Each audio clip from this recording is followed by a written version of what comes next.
cyane rwose biragaragara nyine nawe urabibona urabona nyashi zirahari niba n'amazi arimo nta kibazo n'amazi arimo ariko ubwo se ujya ubasha kuba wanyara cyane ku buryo nyine umuntu muri kumwe ashobora kuba nyine yatoha cyangwa ashobora kuba nyine wenda yagira ku buryo abasha kuba yavuga ati uyu niwe tugomba kuyaduhura nta n'undi nzahura nawe atari uyu nguyu cyane rwose niko bimeze ewana nta kwinginga rwose ukigera mu gikorwa ukishyiramo amazi ahitaza nta byo kwigora rwose araza wacumita wanyaza amazi abahari nk'ubusanzwe mu bintu bya segisi ni ikihe kintu ukunda kuba umuntu yaba yagukorera cyangwa se nyine yakora ukumva urishimye ni ikihe kintu mbwira nk'ibintu bitatu ikintu cya mbere mu gihe uri gukora segisi n'umuhungu ewana araza mu rugero wenda ngaramye andi hejuru akampa bizu akandya iminwa nyine akamanuka akanyonka ku ibere ubundi agacumita mbere yo kunyaza icyo gihe amazi nyine nayo aba ari kwisukasuka nk'uri gufungura robine agacumita koko ewana akanyonka ewana nanjye nyine nkazirekura ubwo rero agahita ajya mu byo kunyaza ewana umva nuko n'igihe babigukoreye ukumva urishimye uvuye mu byawe ukumva ni ibintu biryoshye wajya urakora buri gihe n'ibyari byari byagenze ute wahuye n'umuntu umeze ute umuntu se ni umugabo ni umutipe n'indi ibyo byabaye ejo bundi kuri Saint-Valentin hari umuntu twari tumaze nk'amezi 2 tumenyanye twamenyanye nko mu kwa 12 gutyo kurangira tuba turacirinze turapanga ukuntu kuri Saint-Valentin tuzahura tukaryoshya nyine nk'abasheri ni umupapa turahura nyine ewana turapanga turahura turishimana turaganira ewana mubwira imyaka ye nanjye mubwira iyanjye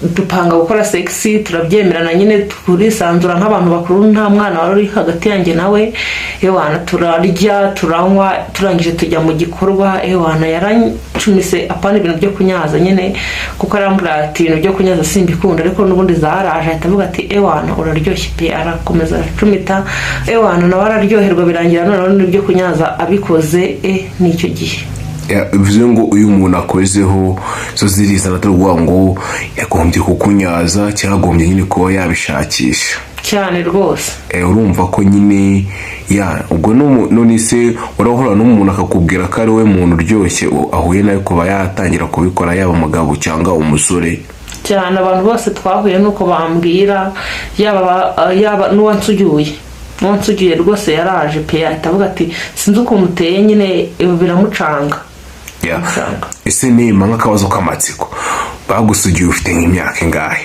Imyaka 7. Imyaka 7 urumva ko bitangiye kera rero ubwo uri ni ibintu umazemo igihe urumva ko rero ubwo nk'umuntu mwahura nyine ushaka kuba wamuryohereza cyane yego niko bimeze ni nk'ikihe kintu wakorera umuntu wawe kugira ngo yumve yishimye cyambere ikintu cya mbere ni ukumufata nkamukomeza nkamuhobera kumva ko ndi kumwe nawe narangiza nkajya ku gitsina cye nyine nacyo nkagifata nkagikomeza umva nkayonka akishima nyine tu ese ibintu bya segisi wowe ujya ubikunda cyane wumva biryoshye nk'iki ntacyo wabinganya ni ibintu nta kintu wabigereranya nabyo ni ibintu byihariye birihariye biraryoshye kurusha ibintu byose bibaho nyine biryoshye kwabyo nyine birenze ubuki ese ujya ubyuka ukumva ushaka kuba wakora segisi cyangwa nyine ubikora ari uko nk'umuntu aguhamagaye ngo nima ndagushaka cyangwa se nima twabonanye ujya wumva ujya ubishaka ku buryo ushaka kuba wabyisabira nk'umutipe yego ubwo iyo bigenze gutyo se araza mugahura ubu se ufite geto cyaragusura iwawe cyangwa ujya kumureba byose birakorwa cyane iyo tuziranye nyine iyo ari nk'umuntu tuziranye dusanzwe tuvugana nyine iyo bijya bimbaho nyine ko mbishaka nkumva nshatse kubikora ko nyine tuba tuziranye twarabikoze nkaguhamagara nkakubwira nti mu makuru yawe ko nkukumbuye nyine ukaba wansanga iwanjye nyine mfite geto cyangwa se nkagusura byaterwa nuko nyine n'umwanya wawe ufite nyine bitewe nuko tuziranye igihe kijya kigera ku buryo uwo muntu muri kumwe ushobora kuba wamuhera ubuntu nta mafaranga, hari umuntu wahura nawe ngo ubashe kuba wamuha nta mafaranga aguhaye cyangwa se nta kiguzi, kubera nyine ukuntu mwahuye akabigukorera neza ukumva urishimye ukaba wamuhera ubuntu nyine? Yego, birakunda cyane.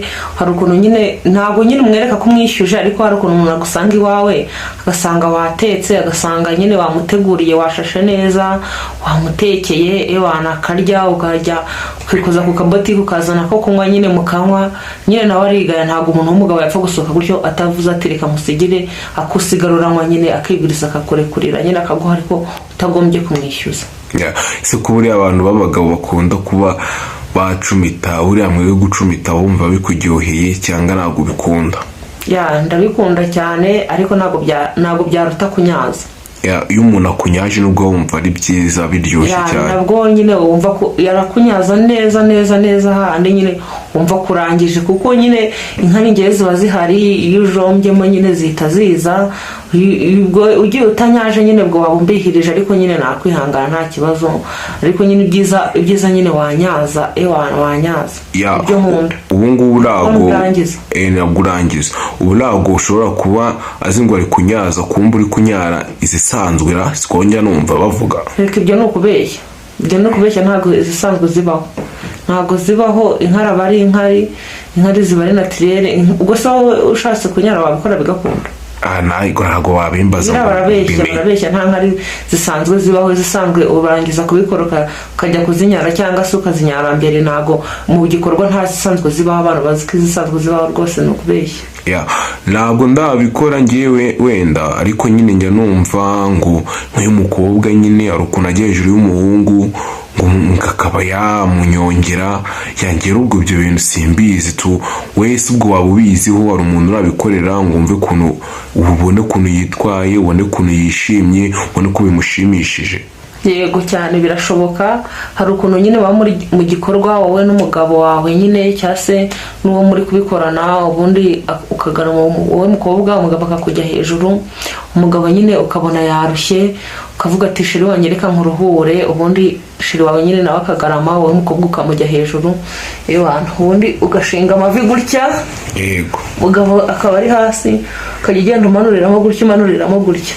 Gerageza twereke ku buryo n'undi muntu yabibona, yavuga ati niba ubwo umuhungu umwe muri kumwe wumva aba yumva ari byiza cyane, aba yanaruhutse nyine. Ubwo nyine nawe akagongo iyo karushye nyine nawe uramwakira rwose nta kibazo, cyangwa se nyine ukanamuhaka inyuma gutya, akaza akaguturuka inyuma nyine bitewe n'uko abyumva.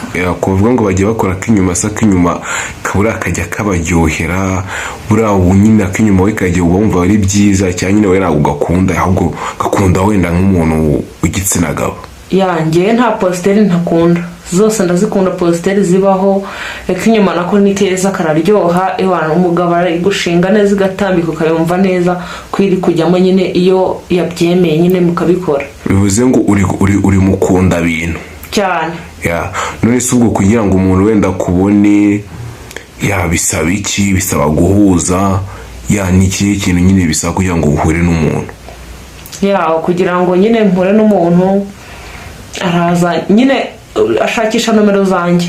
Ubu ngubu nyine akaza akakubwira ati mpa nomero z'uriya mukobwa, nyine nawe ukambera imfuruka zimuha, tugahuza. Kuzitanga biremewe, nimero zawe umuntu yazitanga nta kibazo. Yego.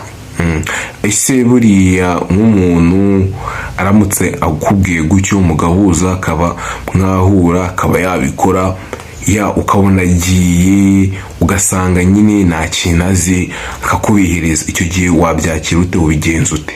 Nta muntu utagira icyo azi, nta muntu ubaho utagira icyo azi.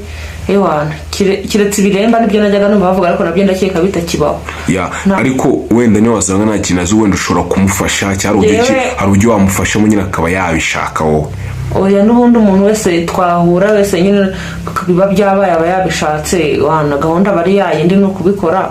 Kandi nyine ngewe ukuntu umeze n'ubundi, uko yaba ingana kose, yaba ndende yaba ngufiya, yaba ibyibushye yaba inanutse, upfa kuyishyiramo nyine amazi agahita yisukanura. Nta kuntu nakumva ko nyine rero utabizi kandi byabaye n'ubundi amazi yaje. Wabwira icyambo ugira nyuma abantu bagukurikiye, ikintu wababwira tugasoza? ikintu nababwira, urambona nyine akumva aranyifuje, akumva arankeneye, ndahari rwose, nyine yampamagara nkamwitaba, yansanga iwanjye namusanga iwe, twahurira ahantu nta kibazo.